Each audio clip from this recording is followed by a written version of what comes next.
Salut les entrepreneurs, je suis contente de vous retrouver pour un nouvel interview de Goulven Tristan qui va nous parler de comment passer du rêve à la réalité, donc comment passer à l'action en fait.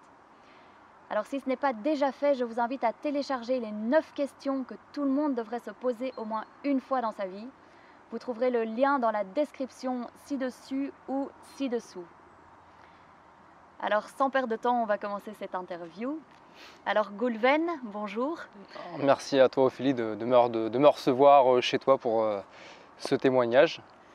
Est-ce que tu pourrais te présenter en quelques mots pour les personnes qui ne te connaîtraient pas encore, pour les personnes qui te découvrent? Ouais, donc moi c'est Goulven Tristan, 36 ans, entrepreneur, investisseur dans l'immobilier, sportif aussi via la discipline de l'ultra triathlon, où j'ai décroché un titre de champion du monde d'ultra triathlon en 2016. Et dans l'immobilier, j'ai acquis un patrimoine de 25 appartements. J'en ai écrit un livre, Comment je me suis constitué un patrimoine de plusieurs millions d'euros avec un salaire de 1 750 euros.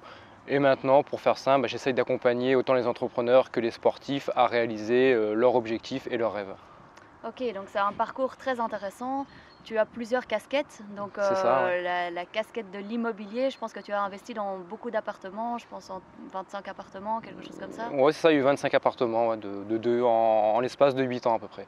D'accord, alors ça peut paraître beaucoup, mais comment tu t'y es pris en fait? Quelles ont été les étapes pour en arriver là? J'ai découvert l'immobilier, enfin l'investissement immobilier par l'achat de ma résidence principale. Voilà, j'ai été pompier de Paris pendant 11 ans et à la suite de la réussite de mon concours, de l'acceptation à cette profession en 2006, mais il a fallu que je me loge tout simplement.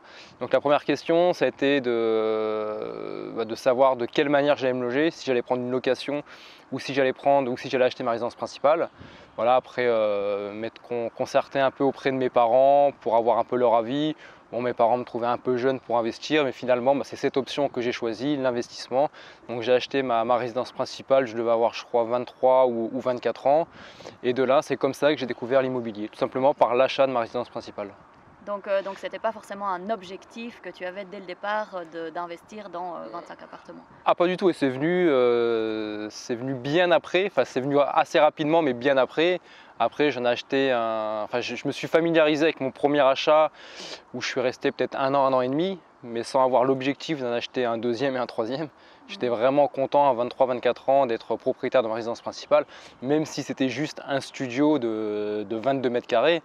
Voilà, ça allait pas non plus, j'allais pas non plus casser des briques avec tout ça, mais j'étais content d'avoir franchi le pas, d'être propriétaire si tôt.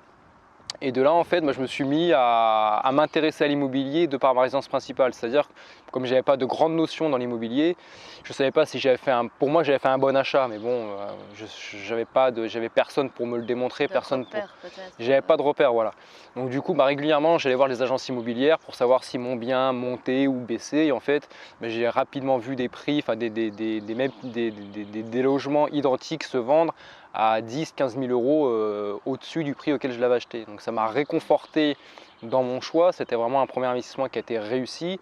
Et en fait, il s'est avéré qu'il y en a un deuxième et un troisième qui ont été à la vente dans le même quartier, un an et demi après, à un tarif moins élevé que le premier que j'avais acheté. Donc du coup, comme mon premier achat, c'est ce que je dis à chaque fois que je coach des gens, c'est le premier investissement dans l'immobilier, c'est vraiment le plus important. Parce que ça va être votre lampe de lancement, c'est ce premier achat qui va vous permettre d'en acheter un deuxième et un troisième. Parce que si vous vous plantez par rapport à votre premier investissement immobilier, soit vous n'allez jamais vouloir vous refrotter à l'investissement immobilier, ou soit vous allez mettre 2, 3, 5 ans avant de digérer ce mauvais investissement. Donc le premier investissement, c'est vraiment le plus important. Et comme moi, c'est un investissement réussi, ça m'a permis d'en acheter un deuxième, un troisième dans cette même résidence. D'accord. Et ceux qui n'ont pas donc fait un super bon premier investissement, tu as un conseil à leur donner par rapport à ça ou... Faut pas perdre espoir, faut pas perdre espoir, faut savoir pourquoi on n'a pas fait un bon investissement, quel a été cet échec, en tirer des conclusions de cet échec pour tout simplement réinvestir plus intelligemment. Mais voilà, c'est pas non plus une fin en soi de faire un premier investissement et de le rater. Voilà, faut pas perdre espoir. Voilà, il suffit vraiment d'en tirer les conséquences, surtout de se former. Si vous avez fait un premier investissement sans vous former, Et pour le deuxième, il va falloir le faire plus intelligemment. Plus intelligemment, c'est quoi? C'est se former auprès de gens qui ont déjà investi. Et c'est vraiment eux qui vont pouvoir vous donner, vous véhiculer vraiment des conseils, vous prodiguer des conseils pour pouvoir faire enfin cet investissement qui sera réussi. Parce que donc, si je comprends bien, tu es parti de zéro, tu ne connaissais pas grand-chose en immobilier. Non, je suis parti avec mon salaire de pompier. Je gagnais 1519 euros pour être précis au début, et j'avais zéro connaissance en immobilier. Parce que souvent on a la croyance que il faut avoir déjà pas mal d'argent pour pouvoir investir. J'ai l'impression que pas mal de gens ont cette croyance-là. Donc tu démontres quand même par ton expérience que c'est pas forcément le cas. Ouais, complètement, mais c'est ce qu'on me dit régulièrement. Il y a des gens qui ont des croyances limitantes, comme tu es en train de le dire, qui les empêchent justement d'investir. Parce que la réflexion que j'entends le plus souvent, c'est faut être riche pour investir. Mais pas du tout. Il faut surtout apprendre. Il faut apprendre, on peut même entre guillemets être pauvre et investir. Enfin, on peut être au SMIC ou en CDD, enfin gagner un salaire de 1100, 1200, 1300 euros. Voilà, j'en ai vu, j'ai interviewé moi-même des personnes qui gagnaient vraiment le minimum syndical financièrement parlant et qui ont réussi à investir. Et par rapport à ce que tu me disais, dans l'immobilier, il ne faut pas être riche pour s'intéresser ou investir, on devient riche en investissant. D'accord, voilà. C'est très intéressant. Et donc par rapport à ta deuxième casquette, donc c'est le sport, je pense que tu es parti plus ou moins de zéro aussi. Est-ce que tu étais un grand sportif ou c'était quoi le point de départ par rapport à... C'était pareil dans le sport. Dans le sport, j'ai eu le même état d'esprit que dans l'immobilier. Dans le sport, j'ai commencé à zéro. Ma plus belle expérience, en tout cas mon plus beau souvenir sportif, c'est le souvenir que j'ai en 2011. En 2011, quand je prends mes responsabilités de m'engager à l'Ironman de Nice.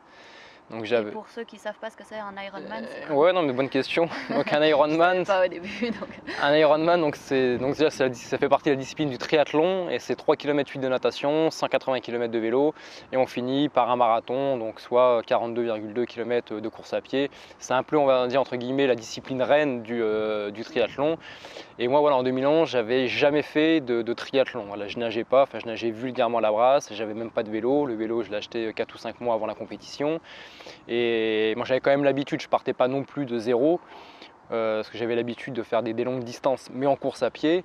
Mais voilà, à force de côtoyer des gens, c'est ce que je dis, le phénomène de l'épigénétique, à force de m'entourer de sportifs, à force de m'entourer de personnes qui aiment le dépassement de soi, qui aiment tout ce qui est extrême dans le sport. J'ai côtoyé beaucoup de sportifs sur la course à pied longue distance, mais de ces sportifs-là, j'en ai rencontré d'autres qui m'ont parlé de triathlon, d'Ironman. En fait, le mot Ironman, c'est un mot qui fait peur, quoi. C'est un mot un peu magique, homme de fer. C'est un mot, on en entend souvent parler. Je me suis dit, j'ai été voir, comme j'aime bien le dire, mon ami Google, pour qu'il m'en dise un peu plus sur cette discipline. Et quand j'ai vu les distances, j'ai fait waouh, ça va être compliqué quand même. Ce sont les distances qui t'ont motivé en fait à faire ce... Dans un premier temps, c'est les distances qui m'ont refroidi. Ah oui. Dans un premier temps, j'étais à la caserne chez les pompiers et je voulais m'inscrire j'étais en tenue, j'étais de garde et je voulais m'inscrire à cette Ironman. On devait être en 2009 ou 2010. C'est quoi qui t'a donné envie de t'inscrire à cette discipline si a priori tu... J'avais l'habitude du dépassement de moi déjà via la course à pied. J'avais déjà fait des trails, des ultra-trails. Le trail le plus prestigieux que j'avais fait, c'était un trail de 330 km. Donc j'avais l'habitude des longues courses en montagne, de courir pendant plusieurs jours en montagne, presque en totale autonomie. Et du coup, j'ai voulu me frotter à une autre discipline sportive, quoi. Donc c'est tester quelque chose de nouveau. C'est tester quelque chose de nouveau, c'est aller sur un terrain de jeu, comme j'aime bien le dire, aller sur un terrain de jeu de personnes qui sont déjà expérimentées, et c'est leur démontrer que je vais réussir à faire aussi bien qu'eux en tout cas. Aussi bien qu'eux. Donc ton objectif c'était ça? Donc mon objectif c'était avant de faire aussi bien qu'eux, c'était déjà de me démontrer à moi-même que j'étais capable de finir cet Ironman. Et en fait, la première fois que j'ai voulu m'inscrire, comme j'étais en train de le dire, donc à la caserne, moi j'étais habitué à débourser des 50 euros, 100 euros, 150 euros au maximum pour les courses les plus prestigieuses en course à pied. Et j'ignorais totalement le coût de l'inscription pour ce type d'épreuve. Et quand j'ai vu que le prix c'était plus de 500 euros, dans ma tête je me suis dit quoi, je ne sais pas nager, j'ai pas de vélo, mettre 500 euros alors que j'étais en plein dans mes investissements immobiliers. voilà, je ne pouvais pas non plus faire n'importe quoi et ça m'a un peu refroidi. Et en fait, il y a mon bip d'intervention qui s'est mis à sonner. Et je suis parti sur l'intervention, j'ai fermé l'écran et du coup, en fait, c'est sorti un peu de ma tête. Et c'est que 6 mois après, où j'ai voulu à nouveau me réinscrire pour l'année suivante. Et l'anecdote a fait que je me suis retrouvé exactement dans la même situation. Cette fois-ci, j'étais encore de garde, face au même ordinateur, à la même place, à la même chaise, avec mon bip toujours. Et en fait, je me suis rappelé de l'année précédente, où j'avais, entre guillemets, où je m'en suis voulu de ne pas avoir réussi à prendre mes responsabilités. Parce que j'avais été envahi, déjà j'avais peur, je ne savais pas trop forcément où j'allais, ça coûtait cher. Et 6 mois après, moi j'avais les mêmes problèmes, enfin j'avais financièrement parlant, c'était ma situation, c'était pas forcément amélioré par rapport à tous mes investissements. Mais je me suis dit cette fois-ci, Goulven, tu prends tes responsabilités, t'arrêtes d'écouter les médias, t'arrêtes d'écouter les magazines, tu vas aller voir de toi-même, tu vas partir entre guillemets un peu à la guerre, mais tu vas voir toi-même. Et moi j'aime bien, que ce soit dans l'immobilier, dans l'entrepreneuriat ou dans le sport, me faire mon propre jugement, quoi. Parce que je me suis aperçu que la société nous rabaisse énormément et nous ment énormément sur ce qu'on est capable ou non de faire. Et j'ai voulu aller me frotter à cette expérience, à cette discipline. Et en 2011, donc finalement, je m'inscris. J'arrive là-bas, une petite anecdote, c'est j'arrive pour retirer mes affaires, mes dossards et compagnie. Et là, je tombe sur une femme à qui je demande comment ça se passe, quoi. Expliquez-moi tout, les inscriptions, tout ça. Et elle me regarde, elle me fait, mais vous savez, c'est comme un triathlon, c'est le même principe qu'un triathlon. Et je la regarde, je lui fais, oui, mais j'ai jamais fait de triathlon. Et là, elle me regarde, elle me fait, ah ouais, bon, je vais tout vous expliquer. Et du coup, ça a été, j'ai eu peur, voilà, je vous cache pas que ça a été, je suis parti sur la ligne de départ, j'ai eu la boule au ventre. J'avais vraiment peur, mais j'ai réussi à surmonter cette peur, aller jusqu'au bout de mon objectif, de mon rêve, de me montrer que j'étais capable de dépasser mes limites. Et j'ai été finisher, voilà, j'ai été finisher de cette course en 2011. Et donc, pour récapituler un petit peu pour les personnes qui nous écoutent, est-ce que tu aurais des petites clés ou des conseils à donner pour vraiment les personnes qui ont des objectifs ou qui ont des rêves? Qu'est-ce que tu leur dirais pour oser passer à l'action en fait, pour surmonter peut-être ces peurs, pour tenir aussi sur la durée, pour ne pas abandonner? Déjà, c'est d'avoir, par rapport à tout ce que vous allez vouloir entreprendre, c'est déjà apprendre à vous connaître. Parce que moi, tout ce que j'ai réussi à faire, tout le monde n'est pas forcément capable de le faire, parce que tout le monde ne sera pas animé par ma passion, tout simplement, mais tout le monde est capable de faire le même type de challenge, ou le même type de réaliser le même type d'objectif, mais chacun dans sa propre discipline, chacun dans son secteur d'activité. Le premier truc, c'est d'apprendre à se connaître pour savoir exactement ce qu'on est capable et pas capable de faire. La deuxième chose, c'est d'avoir une ouverture d'esprit. C'est vraiment d'avoir une grande ouverture d'esprit et par rapport à ce que vous avez envie de faire ou par rapport à ce qui va vous animer, c'est déjà de vous rapprocher des gens qui ont déjà réalisé votre rêve, qui ont déjà réalisé votre objectif.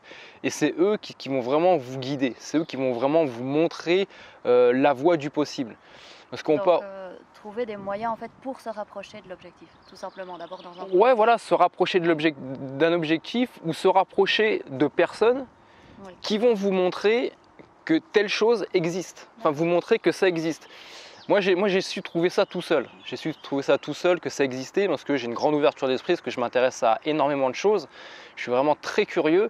Et du coup, j'ai identifié ce qu'il était possible de réaliser. On en revient, je fais une petite parenthèse par rapport à l'immobilier. Moi, c'est un courtier dans l'immobilier, quand j'étais à mon 2e ou 3e prêt bancaire, qui m'a montré avec une règle de calcul qu'il était possible d'acheter 10 appartements. Mais j'ignorais, moi, à 2-3 appartements, qu'avec mon salaire de pompier, je pouvais acheter 10 appartements. J'aurais pu avoir la plus grande ou la meilleure volonté du monde, que j'aurais pas pu m'acheter des appartements parce que je savais même pas tout simplement que c'était possible. Oui, exactement. Donc en fait, ce courtier m'a démontré par rapport à une règle de calcul un peu naïvement, mais moi en tout cas cette naïveté, c'est ce qui a permis de construire mon projet dans l'immobilier, de me dire je vais pouvoir m'acheter 10, 15, plus de 20 appartements parce que j'ai réussi à voir que c'était possible. Après, l'immobilier, c'est quelque chose qui m'a animé, donc j'y ai mis la volonté pour réussir, c'est-à-dire la volonté, je me suis formé, je me suis intéressé avec Internet, avec tous les outils que j'avais en ma possession, et après la chose la plus importante, c'est que je suis passé à l'action. Et dans le sport, j'ai reproduit la même chose. En 2011, comme j'étais curieux, comme je me suis entouré de bonnes personnes dans le sport qui m'ont véhiculé l'existence de triathlon, d'Ironman et compagnie, donc j'ai su que l'Ironman existait, je me suis formé par Internet pour savoir à peu près les distances, savoir si j'étais capable de le faire.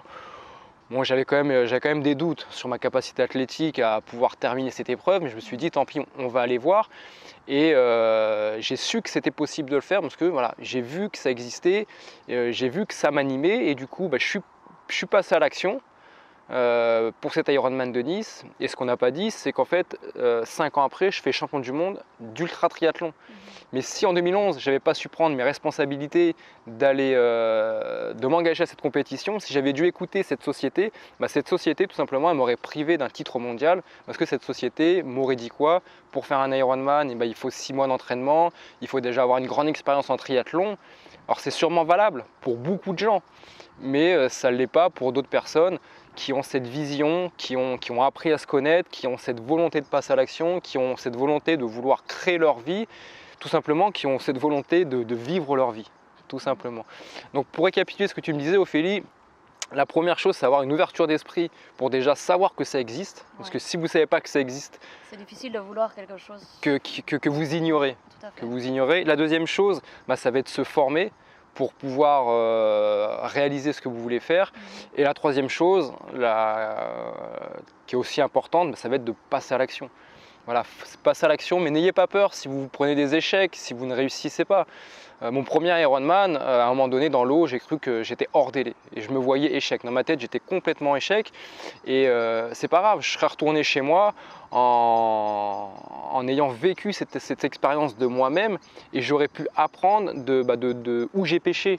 Et ça m'aurait permis l'année suivante de me réinscrire à cette discipline en corrigeant mes erreurs. On apprend beaucoup de nos erreurs. Oui. Voilà, donc n'ayez pas peur de l'échec. L'échec, c'est vrai que c'est peut-être pas le cas en Europe, mais il y a des pays comme les États-Unis, et ça j'entends souvent, comme quoi l'échec c'est un diplôme. Ouais. Ça dépend, encore une fois, c'est un état d'esprit. Et par rapport à ta peur, tu disais que tu avais vraiment très très peur. Tu peux donner des petits conseils par rapport à comment tu as pu surmonter cette peur? La peur, ça fait partie en fait intégrante de la vie. Moi, il y a les deux choses qui m'animent, c'est la peur, mais c'est avant tout la passion. La passion, c'est la chose la plus importante. Parce que tout ce que vous allez entreprendre, vous allez vous prendre des claques. Vous allez côtoyer l'échec, mais ce qui va vous faire continuer, c'est la passion. Donc tu mettais ton focus sur la passion plutôt que sur la peur alors c'est la passion qui m'a animé dans l'entrepreneuriat, c'est la passion qui m'a animé dans le sport et qui m'anime toujours dans ces deux disciplines. Mais pour en venir au sport, j'ai toujours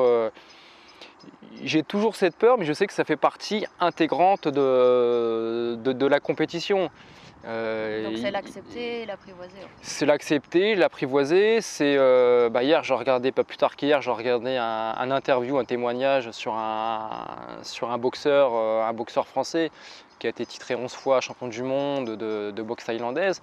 Et justement, on lui a posé cette question et il nous disait que la peur, c'est important d'avoir peur. C'est la soupape, c'est vraiment cette soupape qui va vous permettre justement de ne pas faire n'importe quoi, de ne pas aller au carton. Quelqu'un qui n'aurait pas peur, elle va faire n'importe quoi, elle va faire des choses, elle ne va pas se rendre compte justement du danger. Donc c'est avoir peur, ça va faire partie intégrante, que ce soit un projet qui soit dans l'intellect, je sais pas, un infoprenariat, l'écriture d'un livre, ou vous allez peut-être avoir peur au début, à la sortie du livre, par rapport à ce que vous allez raconter, par rapport à ce que vous allez véhiculer, par rapport au fait de vous mettre en avant et compagnie, ou dans le sport, ça va être une peur physique par rapport à l'épreuve qui va être difficile et compagnie. Mais dans tous les cas, que ce soit dans l'entrepreneuriat, dans le sport, dans le projet que vous voulez entreprendre, le plus important, et ça c'est vraiment ce qui m'a permis d'aller au bout de tous mes projets, c'est le refus des excuses. Ça, c'est le plus important. Le jour où vous faites, le but, c'est un jeu. C'est vraiment un jeu, il faut s'amuser avec. C'est ce que vraiment moi j'enseigne, c'est qu'il faut prendre ça comme un jeu. Une personne qui commence à se trouver des excuses, en fait, il faut se mettre sur pause et il faut se dire, ah, je suis en train de dire de la merde là, je suis en train de me trouver des excuses. Parce que souvent, j'ai l'impression que les gens n'ont pas conscience qu'ils se trouvent des excuses en fait. Ouais, mais justement, faut s'écouter parler. Et dès que vous avez trouvé une excuse, vous vous mettez sur pause et en fait, vous jouez à un petit jeu. Et de vous dire, mais faut vraiment que ce soit un jeu, le prendre comme un jeu. Et de vous dire, attends, je suis en train de trouver une excuse, qu'est-ce que je pourrais trouver comme solution? Ouais. Alors peut-être que la solution, elle sera toute petite, mais cette petite solution, elle va vous permettre de faire peut-être un petit pas en avant. Plus une deuxième petite solution qui va vous permettre de faire un deuxième petit pas en avant. La question à vous poser, c'est à combien de reprises dans votre vie vous avez réussi à entreprendre un projet grâce aux excuses? Pour moi, c'est la plus belle réflexion à avoir. La réponse, c'est 0. Donc au lieu de trouver des excuses qui vous amèneront à rien du tout, essayez de trouver de petites solutions. Une petite solution. Juste pour rester dans le mouvement en fait. Tout simplement, ouais. Donc c'est un super parcours en immobilier et en sport. C'est vraiment très intéressant, très inspirant. Et maintenant, je me demandais, c'est quoi tes prochains objectifs alors? C'est quoi la suite de... Maintenant, c'est vrai que j'ai arrêté tout ce qui est investissement immobilier, j'ai mis ça de côté parce que j'avais d'autres projets.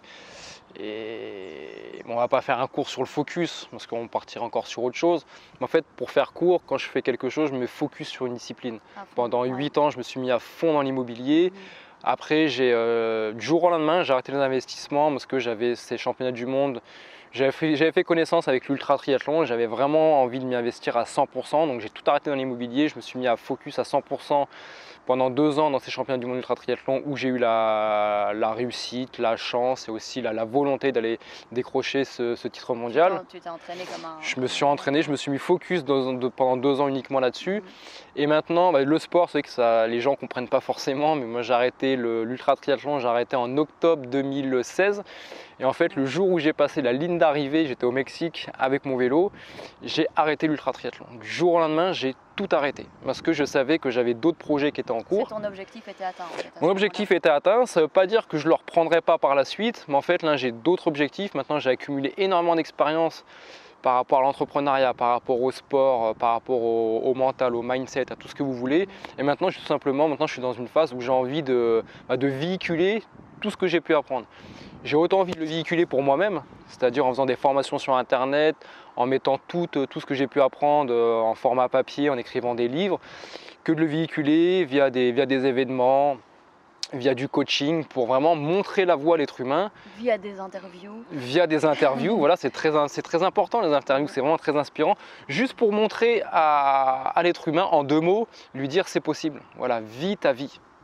Un tout grand merci Goulven, j'espère vraiment que ça vous aura plu, que vous pouvez en retirer quelque chose pour vos projets, pour votre vie, parce qu'elle passe vite. Merci à toi Ophélie de m'avoir proposé cette interview, ce témoignage pour justement véhiculer mon expérience à tous les internautes qui te suivent. Et... merci. Bonne continuation à toi. Bye bye.